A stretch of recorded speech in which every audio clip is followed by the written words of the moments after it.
देखिए थॉमस की 14.1 एक्सरसाइज की 17 से 30 क्वेश्चन के बीच में उन्होंने कई बातें आपसे पूछी। कहते हैं पहले तो आप फंक्शन का डोमेन निकालो, जो पीछे निकाल चुके हैं आप, लेकिन निकालो। फिर आप रेंज निकालो, ठीक। फिर फंक्शन का जो लेवल कर्व बताओ। फिर कहते हैं फंक्शन की जो डोमेन है ना उसकी बाउंड्री बताओ। फिर ये बताओ जो बाउंड्री है ना, जो डोमेन है ना, वो ओपन रीजन है, क्लोज रीजन है या नाइदर है, दोनों कोई नहीं है, ये आपने पढ़ा नहीं है अभी। फिर डिसाइड करके बताओ कि ये बाउंडेड डोमेन है या अनबाउंडेड डोमेन है। समझ में आ भाई आई बात है। 5 चीजें A B C D E F 6 चीजें आपसे कह रहा निकालो। तो 17 से 30 में इसमें हम आपको 4 क्वेश्चन डिस्कस करेंगे, 17 18 19 20 बस, ठीक है। 17वां क्वेश्चन देखिए।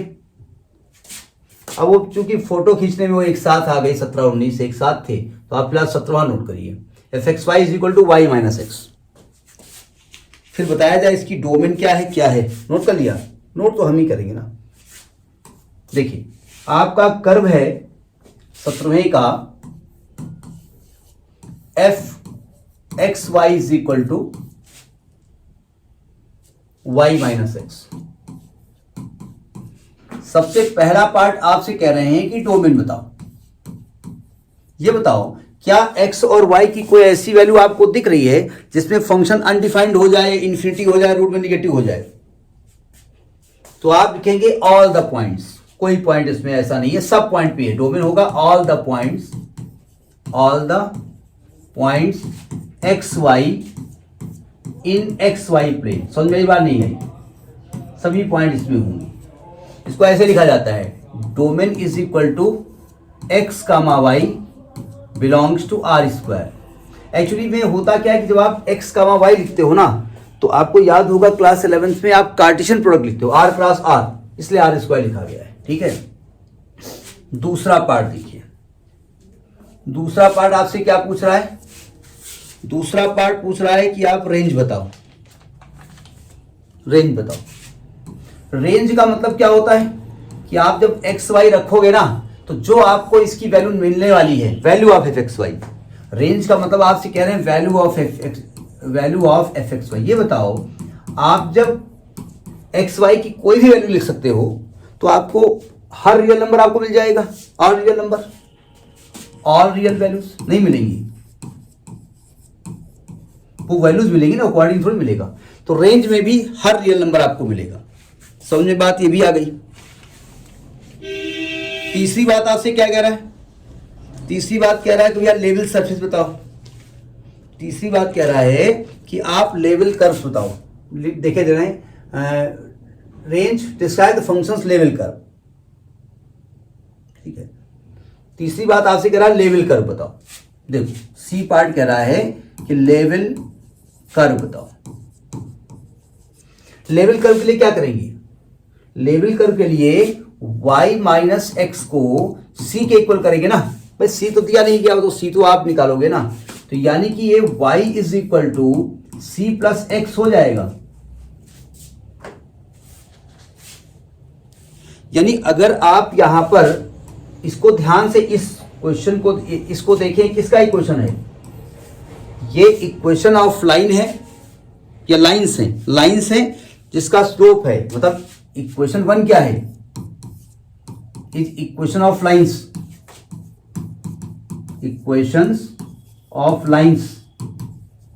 हैविंग स्लोप 1, हैविंग स्लोप्स, सभी का स्लोप 1 है। एंड इंटरसेप्ट्स क्या है? आर डिफरेंट वैल्यूज ऑफ सी। यानी अगर हमको कहा जाए इसको खींचो, तो हम कुछ नहीं खींचेंगे, हम एक काम करेंगे। ये 1 है ना स्लोप, बस इसी के पैरेलल लाइन खींचते चले जाओ। इनफाइनाइट लाइंस आपको पैरेलल लाइंस मिलेंगी सी की अलग अलग वैल्यूज के लिए। सी पॉजिटिव हो सकता है, नेगेटिव हो सकता है। समझ में बात नहीं आई? आगे भी यहां बढ़ेगी, आगे ऊपर भी जाएंगे। समझ में आ गई बात? आगे क्या पूछ रहा है आपसे? आगे पूछ रहा है कि find the boundary of domain. Number कौन सा डाले इसमें? डी में आपसे कह रहा है कि बाउंड्री ऑफ डोमेन बताओ।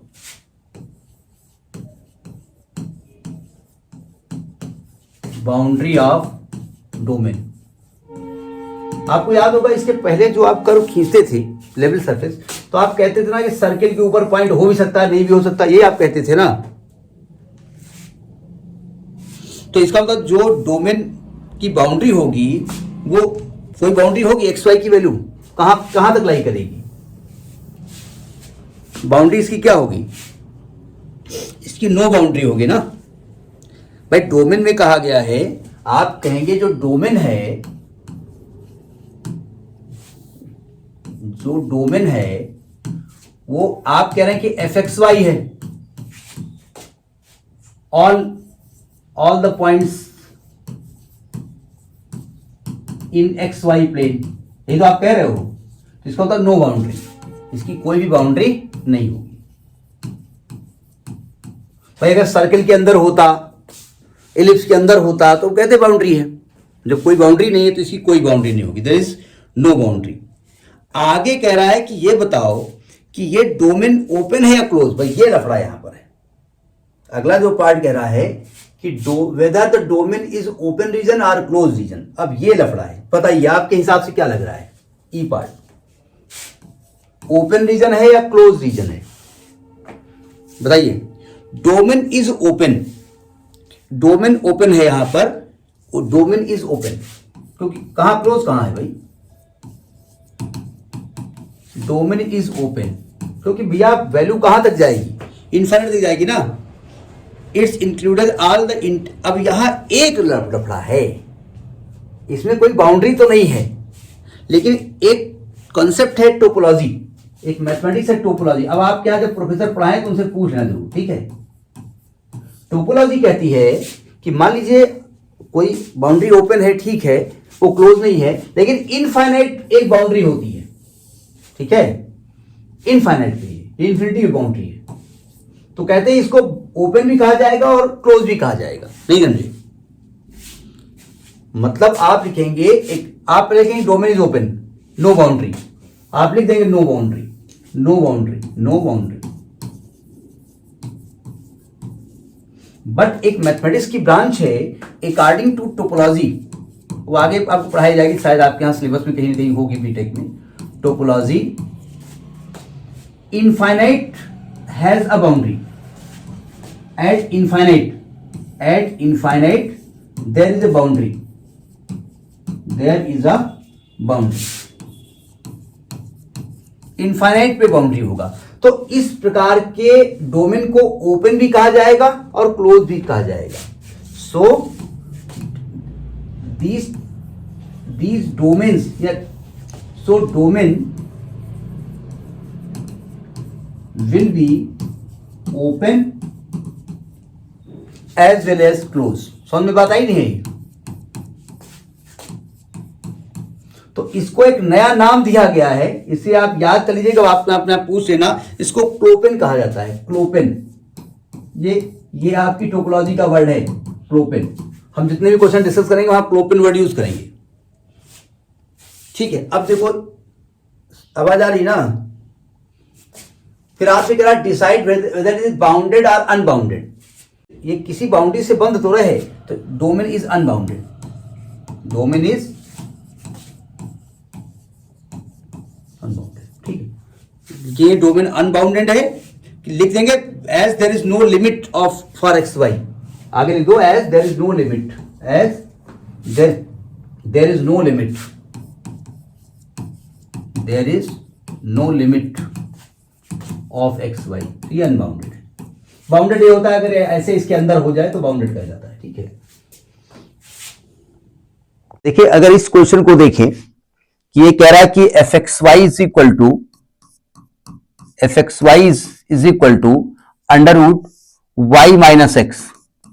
चूंकि हमने इसमें कई पॉइंट्स बताए, क्या क्या निकालना है। नंबर ए आपको निकालना है डोमेन,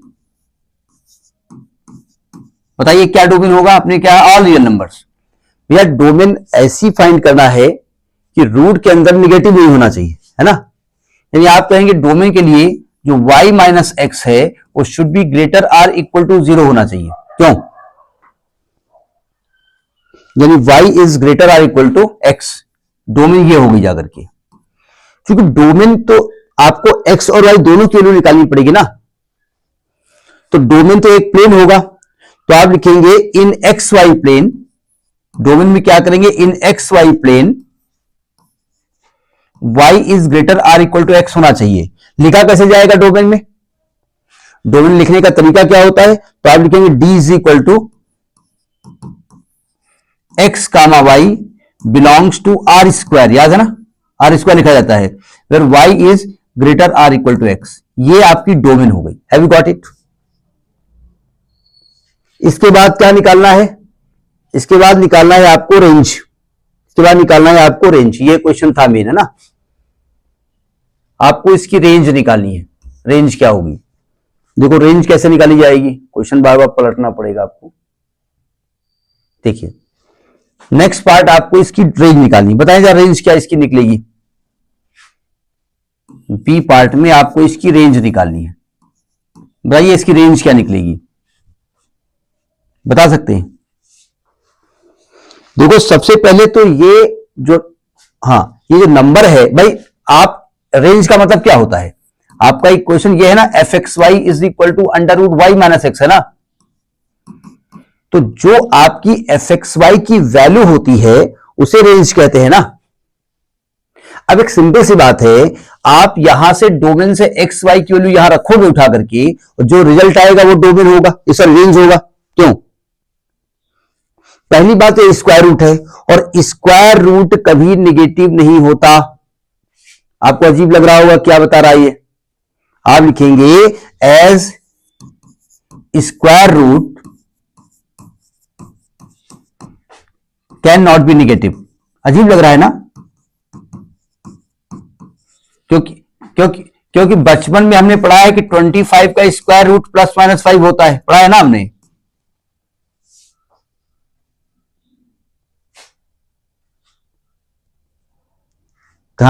किसी क्वाड्रेटिक का अगर नंबर है, अगर एक्स स्क्वायर 25 है, तब आपका स्क्वायर रूट प्लस माइनस होगा। तो एक तो square root can not be negative, यानी निगेटिव नहीं हो सकता। अब बताओ, जब मैं एक्स वाई की वैल्यू रखूंगा तो कम से कम वैल्यू क्या आने वाली है? 0 आने वाली है ना,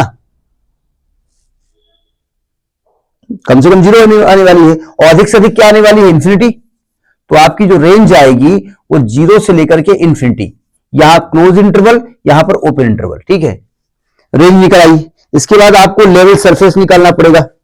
नेक्स्ट पॉइंट आपको क्या निकालना है? इसका लेवल सरफेस।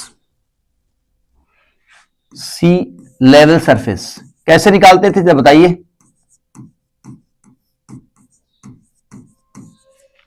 जो फंक्शन होता था हमने कहा था उसको किसी कांस्टेंट टर्म के इक्वल कर दीजिए, याद है ना। यानी मैंने क्या किया, आपकी जो एफ एक्स वाई है उसको सी के इक्वल कर दीजिए, यानी under root y minus x is equal to C कर दीजिए। सी एक कांस्टेंट है।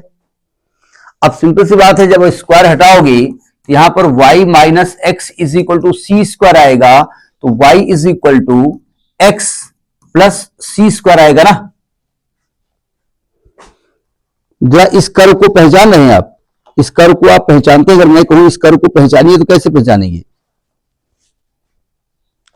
ये एक स्ट्रेट लाइन का क्वेश्चन है ना। अगर देखें y is equal to m x plus C का फॉर्म है ये, जहां पर m की वैल्यू 1 है और c की जगह यहां पर सी स्क्वायर लिखा हुआ है। यानी इसका जो लेवल कर्व होगा एक स्ट्रेट लाइन होगा, ठीक है। यानी it is level curve is a straight line. Level curve are straight lines, are straight lines having slope m, having slope m की जगह 1 हो जाएगा, and y intercept c square, y intercept c square, ये होगा ना। ये level curve या level surface आप कह सकते हैं, ठीक है। इसको लेवल कर्व भी कह सकते हैं। ये लेवल सरफेस आया है, ठीक है। लेवल सरफेस क्या होता है कि सभी स्ट्रेट लाइन मिल करके जो एक सरफेस बनाएंगे उसको सरफेस कहेंगे, ठीक है। अब लेवल कर्व कैसे लिखेंगे? अब इसको लेवल सरफेस कह दीजिएगा, इसको लेवल सरफेस कह दो। अब देखो लेवल कर्व क्या होगा, लेवल कर्व और लेवल सरफेस एक ही चीज होती है, ठीक है। बताइए इसका लेवल कर्व क्या होगा। आप लिखेंगे लेवल कर्व में होंगी लाइंस जो y बराबर mx y बराबर x के पैरेलल होंगी, यानी यहां पर जो निकलेंगी वो लाइंस निकलेंगी parallel to y is equal to x and positive y intercept c square.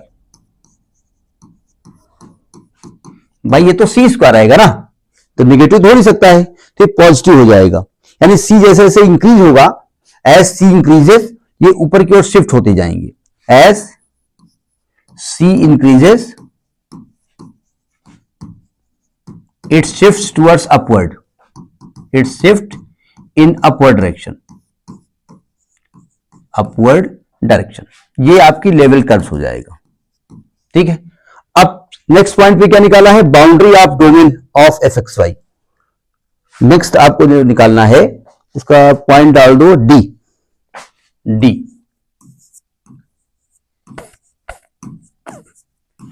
Boundary of domain, domain की बाउंड्री निकालनी है। बताइए कोई बाउंड्री है कि नहीं बाउंड्री है।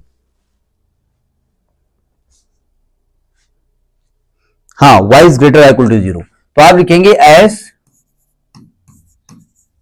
Domain is y is greater or equal to x, so all the point should be, all the points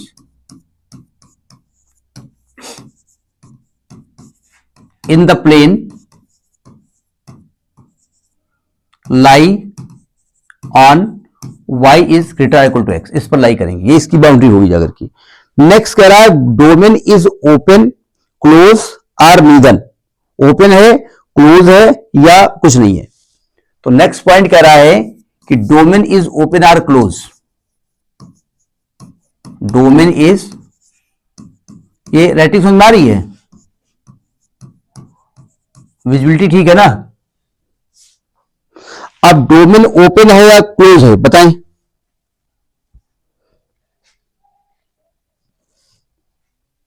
one side open है, it is one side close, it is one side close, closed by line y is equal to x,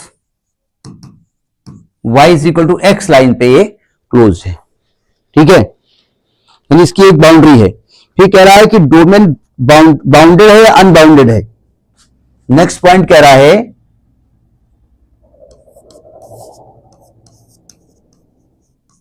कि domain is bounded और unbounded.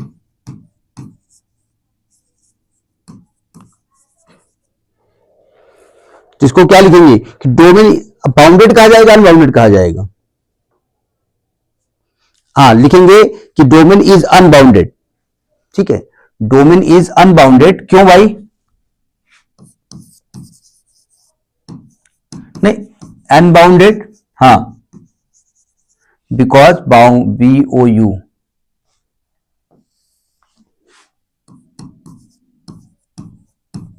Writing बड़ी गंदी हमारी है। As we take any value, any XY in XY plane. तो समझ में आई बात, नहीं आई? तो इस प्रकार से आपको पहचानना पड़ेगा, ठीक है। अब ये 19th क्वेश्चन है, fxy is equal to 4x square plus 9y square. वही पॉइंट्स आपके फिर यहां पर आते हैं कि सबसे पहले तो हम ये पहचानेंगे कि भैया इसका डोमेन क्या है। बताइए, एक्स वाई की वैल्यू रखने में कोई रेस्ट्रिक्शन दिख रहा है क्या आपको? All the points in x y plane, यानी जो डोमेन होगा वो एक्स वाई कुछ भी रख सकते हैं। क्या लिखा जाएगा? X comma y belongs to R square, ठीक है। यानी ऑल द रियल वैल्यूज लिखेंगे, all points in x y plane, all points in x y plane, क्योंकि डोमेन में तो पॉइंट होंगे। सेकेंड पॉइंट पे आपसे क्या निकालने के लिए कह रहा है कि भाई इसकी रेंज क्या होगी। बताइए इसकी रेंज क्या होगी? मैं निगेटिव हो नहीं सकती, क्योंकि निगेटिव यहां होने के चांसेस नहीं है। तो 0 से लेकर के इन्फिनिटी जीरो हो सकती है ना, तो ये क्लोज इंटरवल और infinity open interval. Third point में आपसे क्या करा है, लेवल कर्व, आपको लेवल कर्व निकालना है। थर्ड पॉइंट में आपसे कह रहा है, सी पॉइंट में कह रहा है कि लेवल कर्व निकालिए। उसके लिए हमने क्या कहा, उसके लिए हमने कहा कि जो आपका कर्व है 4x² plus 9y², 4x² plus 9y², उसको c के इक्वल कर दीजिए, तो ये हो जाएगा 4x² अपान c प्लस, नहीं वैसे तो आप कुछ भी लिख दो, लेकिन अगर आपको कोई स्टैंडर्ड टाइप का कर्व लिखा हुआ है तो उसे आप कंपेयर भी कर सकते हो, प्लस 9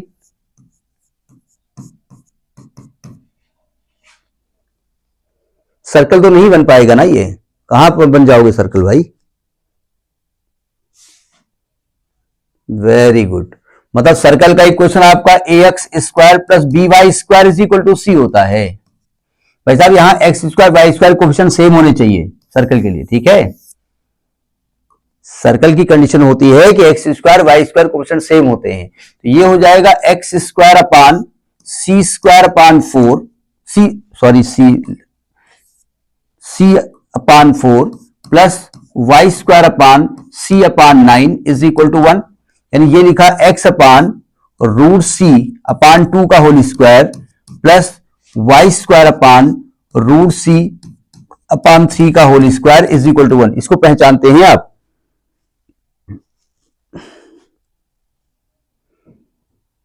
इसको पहचानते हैं जी हाँ। ये एलिप्स है जिसका सेंटर 0 0 है, यानी इट इज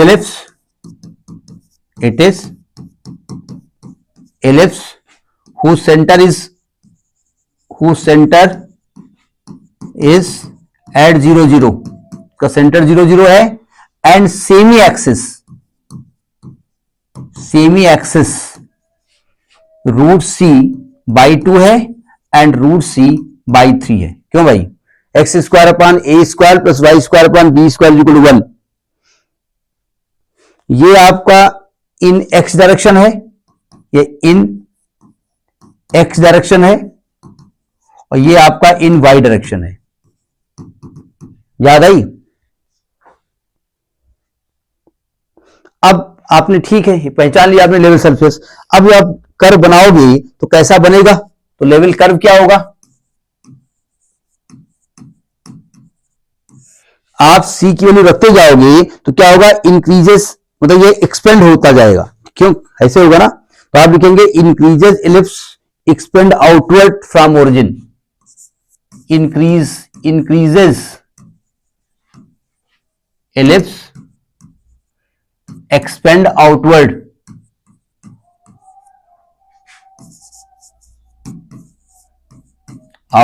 फ्रॉम ओरिजिन, ऐसे बनेंगे ना आप। मतलब अगर आप इसको बनाना चाहें तो कुछ ऐसे बनते जाएंगे एलिप्स, एक ये बनता जाएगा, ठीक है, दूसरा एक और बनेगा, तो इसको आप सेट करते रहोगे आप तो बन जाएगा, तीसरा फिर इसके ऊपर बनेगा, जिस प्रकार से ये बढ़ता हुआ एलिप्स इसका बनता जाएगा, ठीक है। और जिसकी जो ओरिजिन होगी, जिसका सेंटर होगा वो 0 0 होगा, ये आपकी मेजर एक्सिस होगी, ये आपकी माइनर एक्सिस होगी, ठीक है। लेवल कर्व की बात क्या कर रहा है, बाउंड्री ऑफ डोमेन निकालना है, बाउंड्री ऑफ डोमेन।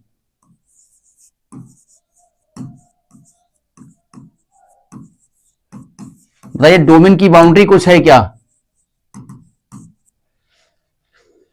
डोमेन की कोई बाउंड्री नहीं है, क्योंकि आप एक्स वाई की वैल्यू कोई भी ले सकते हैं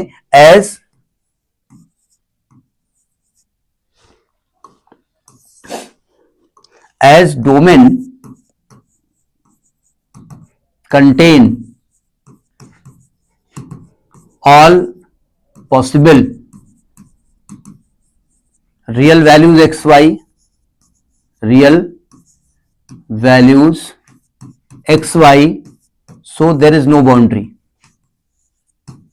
there is no boundary,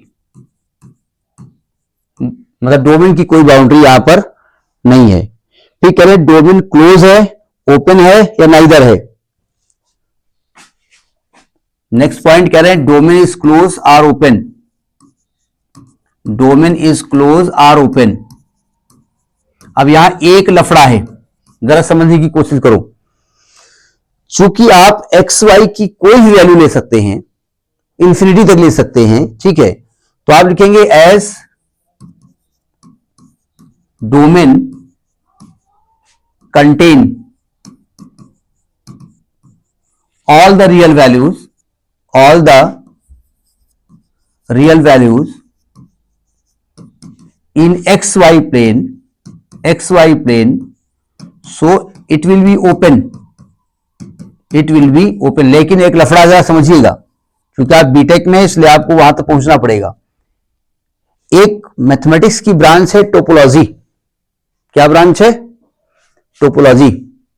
तो according to topology, according to topology, topology कहती है कि भैया इंफिनिटी एक ऐसी बाउंड्री है जिसके अंदर सब बने हुए हैं, ठीक है, मतलब at infinity there is a boundary, there is a boundary.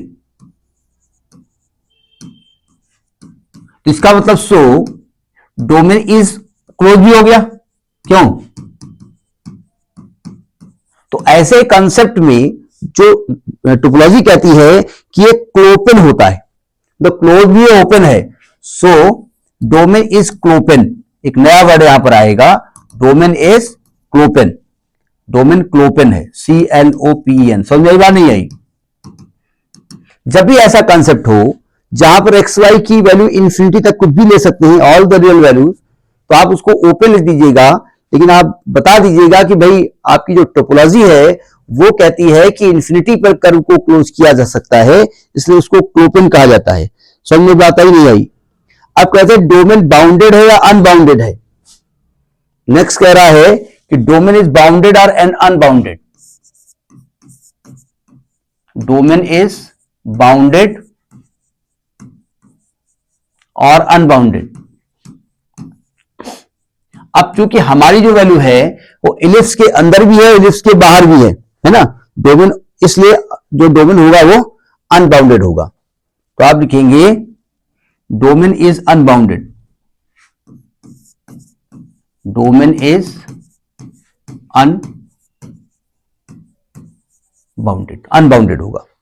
Language लिखी जाएगी as there is no limit to how far x y can go. Region लिखेंगे as there is no limit that how far x y will go।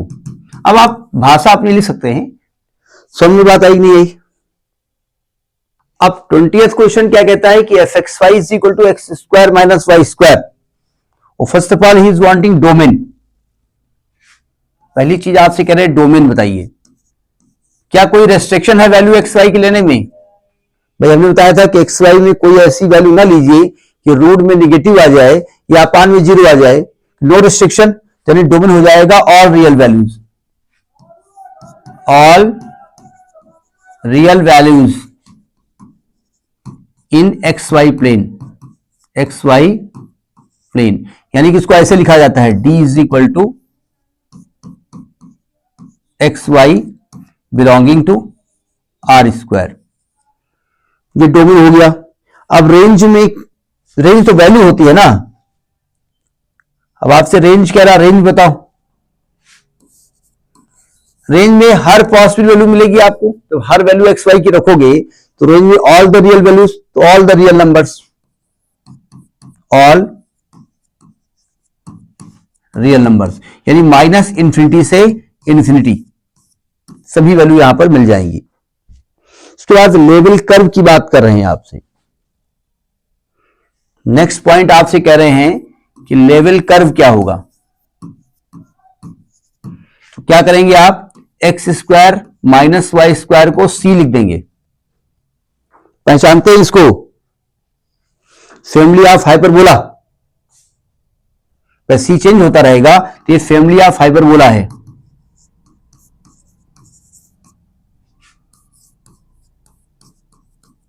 लेकिन विशेष प्रकार का hyperbola ये है, पहचानते हैं आप।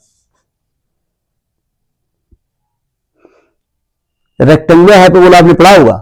हाइपरबोला का एक क्वेश्चन होता है x square upon a square minus y square upon b square is equal to 1, याद है। लेकिन जब यहां पर अपान वाली चीज इक्वल हो जाती है और x square minus y square is equal to c square, c कुछ भी आता है, तो इस प्रकार को रेक्टेंगुलर हाइपरबोला कहेंगे। ठीक है। अब यहां एक लफड़ा है, आपने हाइपरबोला तो लिख दिया, रेक्टेंगुलर भी लिख दिया, लेकिन एक लफड़ा यहां पर आता है। देखो लफड़ा क्या है कि भाई सी कुछ भी हो सकता है ना, c can be negative also, c can be positive also. तो अगर यहां पर ये आता है, पहला केस यहां पर आएगा, फर्स्ट केस यहां पर आएगा, if c is greater than 0, अगर सी पॉजिटिव आ जाएगा तो हाइपरबोला ऐसे बनेंगे, ये ऐसे बनते जाएंगे। ठीक है, जिसका एक्सिस एक्स एक्सिस होगा। ठीक है, यानी hyperbola, we get hyperbola that open along x axis, we get hyperbola। तो यहां पर we get hyperbola open on x axis, open on x axis। लेकिन अगर c लेस देन 0 आ गया, सेकेंड केस यहां पर यह है कि c is less than 0, negative. अब निगेटिव आ जाएगा तो भैया ये कुछ ऐसा बनेगा, y square minus x square equal to c हो जाएगा ना फिर।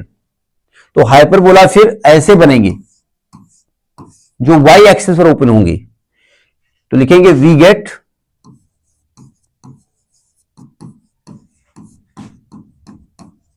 Hyperbola open on y axis.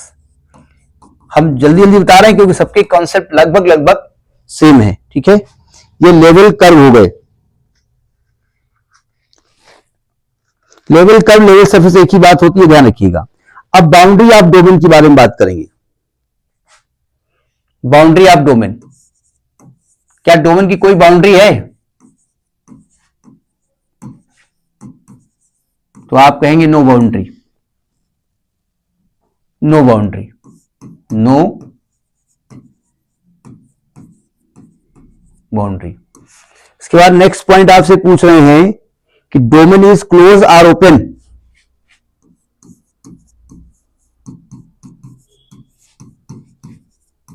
फिर वही लफड़ा है कि वैसे तो ये ओपन है, लेकिन इंफिनिटी पे ये क्लोज होता है, इसको हम क्लोपेन लिख देंगे। लैंग्वेज आप पीछे लिख चुके हैं ना, ये क्लोपेन होगा। इसके बाद क्या कह रहे हैं कि बाउंडेड है, अनबाउंडेड है।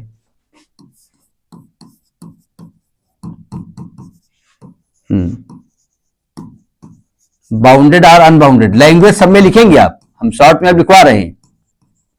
तो ये अनबाउंडेड होगा। ठीक है, तो ये कुछ क्वेश्चन से इसके हैं।